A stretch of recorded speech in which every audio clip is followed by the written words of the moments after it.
Hello and welcome to the third and the last part of the series Dead Rockstar Facts that I'm making about Kurt Cobain. This part is going to be about Kurt's relationship with Courtney Love, about him becoming a father, and about his tragic death. So I have two disclaimers in this video. And the first one is that I am going to talk about heavy topics such as self-unaliving and substance abuse. So this is a trigger warning for you. If you don't feel like you're in the right headspace to watch a video about these topics, then this video is not for you. And the other disclaimer is that I am not a native English speaker, so I'm not going to pronounce everything correctly, unfortunately. I do try to look up words when I do videos that I don't feel really that sure about. But however, names of people and names of places can be a bit hard to find the pronunciation for. So sometimes I just guess that I'm pronouncing it right, or I'm just pronouncing it. I don't know if it's right or if it's wrong, but just a disclaimer so that you know that if I do pronounce something wrong. So hopefully you can be a little bit more considerate of me. It's not that easy when it comes to English. I've always had good grades in English and I've always had an interest for English, so I really love the language and I'm always open to learn more. So it's completely fine to tell me in the comments if I pronounced something wrong, but I would be grateful if you did go about it in a nice way, because you know, we're all only human and we do our best most of the time, and so do I.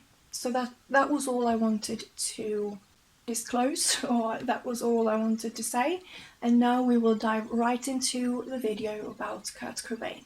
The exact date of which Cobain and Love first met is uncertain.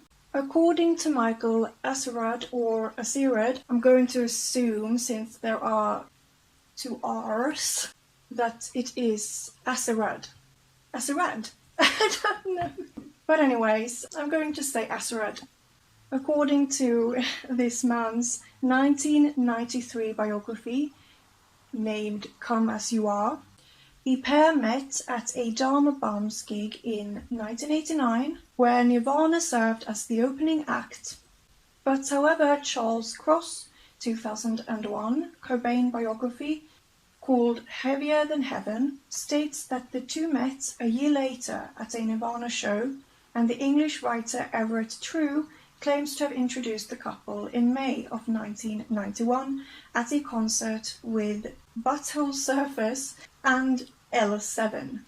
No matter how they first met, Kurt had heard of Courtney through her role in the 1987 film called Straight to Hell, and she had been aware of his association with Nirvana before the two were introduced in real life.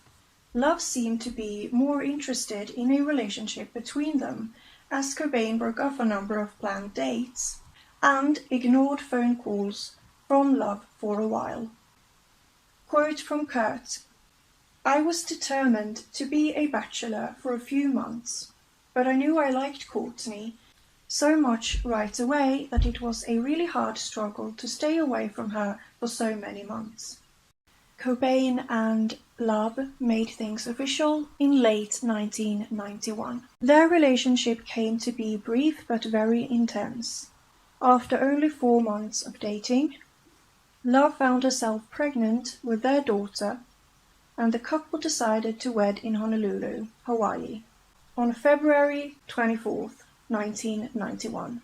Courtney wore a dress that had previously been owned by actress Frances Farmer, who would later be the namesake of both the couple's daughter and the Nirvana song Frances Farmer Will Have Her Revenge on Seattle.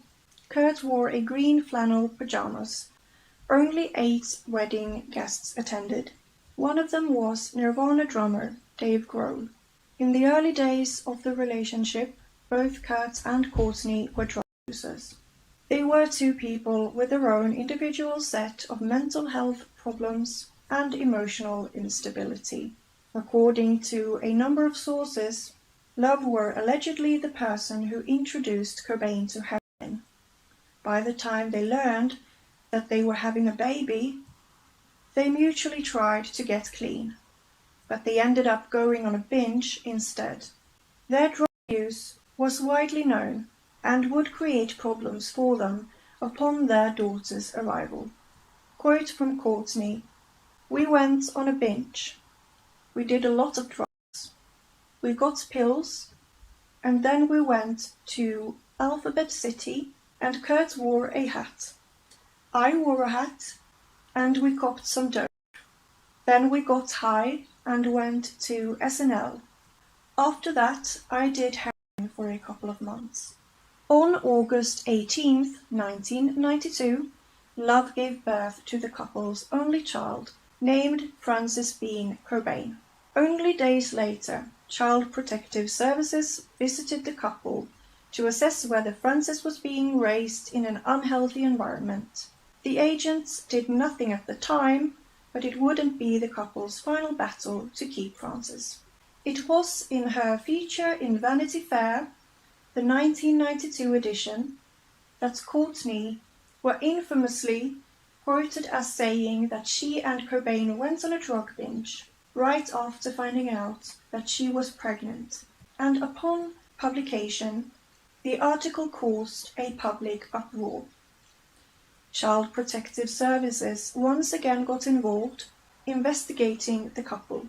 Custody of Frances was temporarily awarded to Love's sister, Jamie.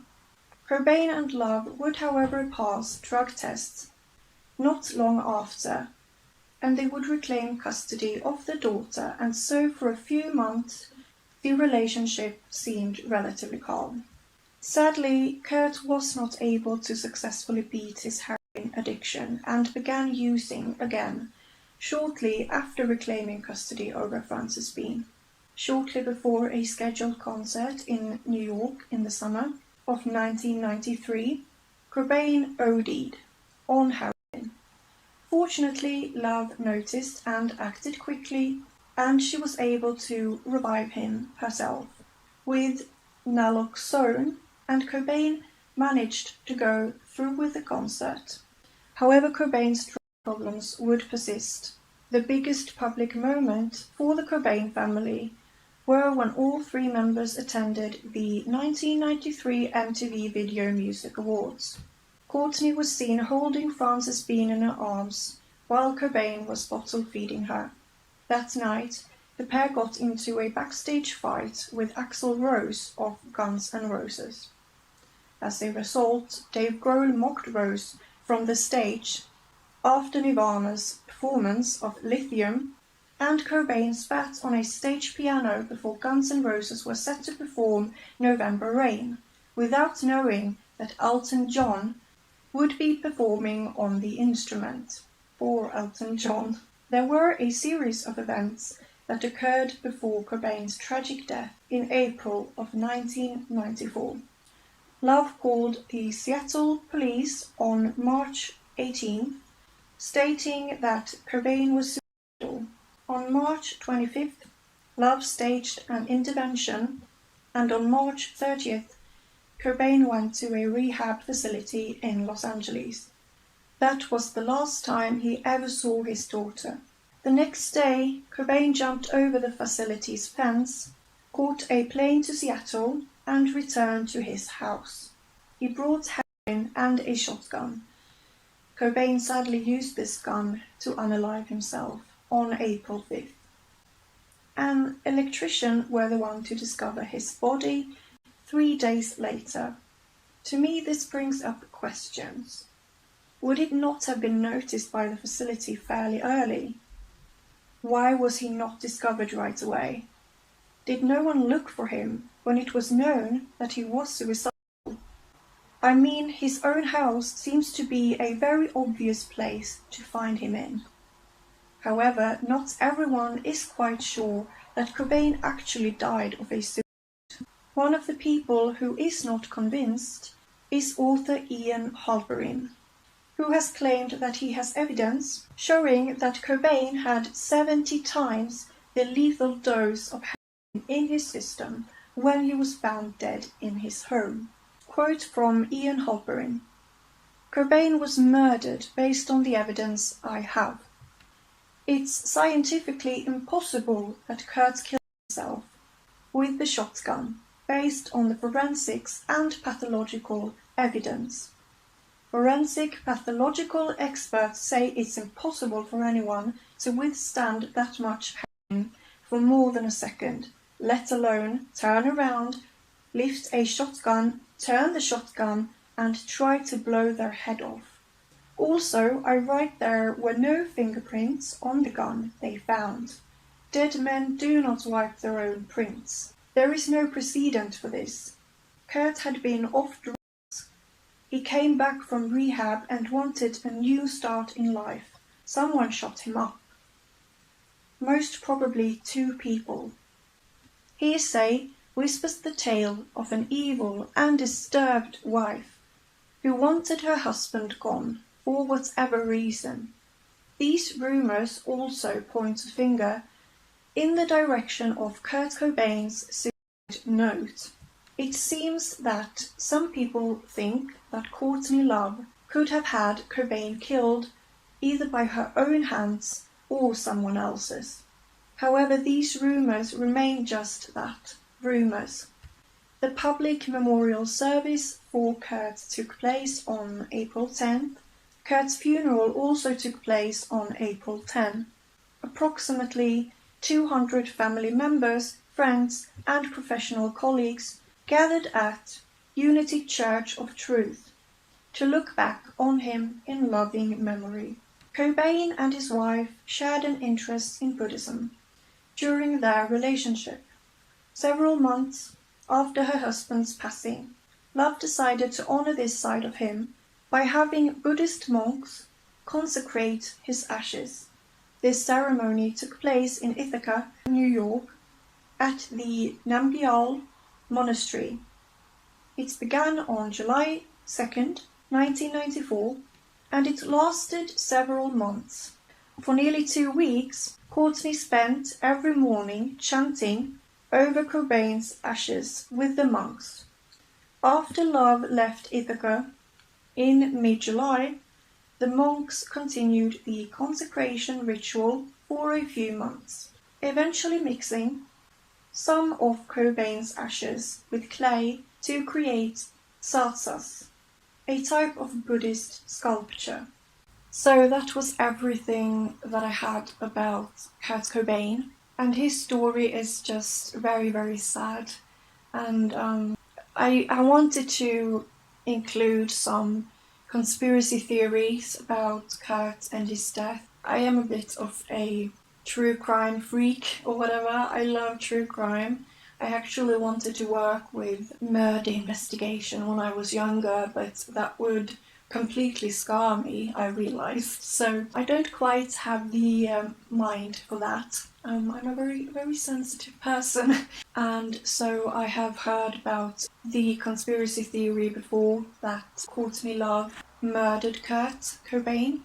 I don't know, however, if I really believe that. He was obviously very, very depressed, and I can only speak for myself when it comes to depression and anxiety and mental things like that.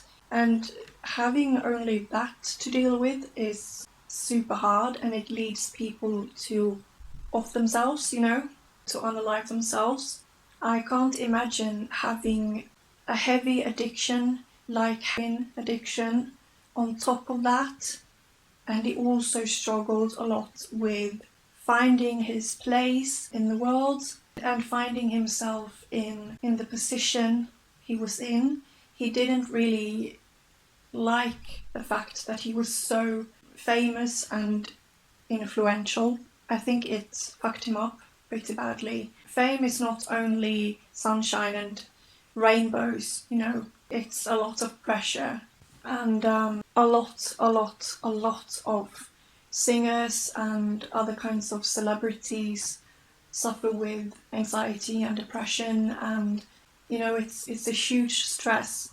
And he wasn't only famous, he was dubbed the face for an entire generation, and having that pressure on him must have really been, because he fucked up things. He was only human, so all of that must have just contributed so much to it all. And he was a very, very, very talented singer. He was a very artistic person, and there's no doubt that if he had gotten to live a little bit longer, because I am a person who firmly believes that you do not choose to unalive yourself when you have depression, because it alters your way of thinking a lot. It affects everything. It can even be physical a lot of the times, that you become really, really tired and anxious, and you become detached from reality. There's so much that goes into depression that you can't just say that somebody chooses to unalive themselves, because nobody chooses to get depression.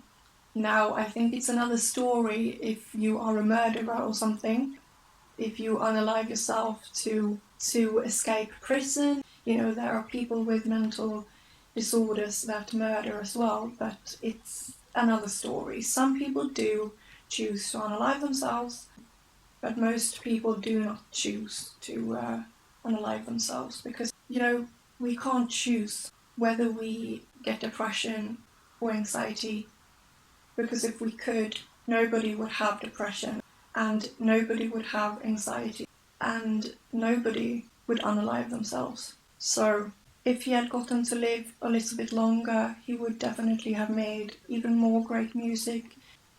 He would have made awesome art projects, stuff like that. He was a very creative soul, and he is greatly missed by so many people. But anyhow, I really, really enjoy to make Dead Rockstar Facts videos, because it's like an entire story of somebody's life. It's very interesting to learn about and to make videos about. So we'll see who I'll make a Dead Rockstar Facts video about the next time. I actually do not have an idea of anyone right now. So if you do have an idea, feel free to post a comment. If you liked the video, post a comment or message me on Facebook. I will have the link in my bio for my Facebook page. And if you liked this video, make sure to like. Feel free to subscribe. It would make me really happy, and I'll see you in the next video if you want to. Bye!